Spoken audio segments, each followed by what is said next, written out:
होखे निगलेट भोला जी भलही हवन पगलेट भोला जी सब में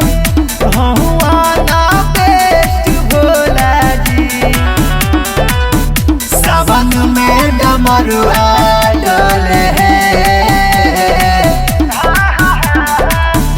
देवघर में डीजे पापा जनुआ डोले कांवर लेके जनुआ डोले माथावा बांधी पगड़ी बम बम बोले कांवर लेके जनुआ डोले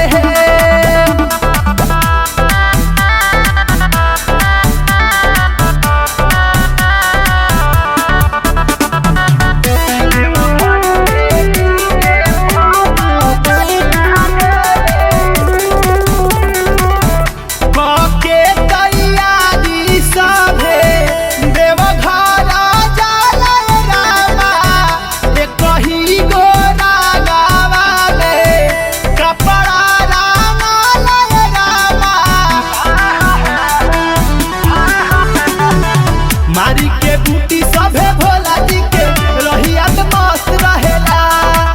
गाना बजाना देख तारावा खूबे जबरदस्त रहेला के करना बोला मुहा डोले हो देवघर में डीजे पापा जनुआ डोले कांवर लेके जनुआ डोले माथावा पर बांधी के पगड़िया डोले कांवर लेके जनुआ डोले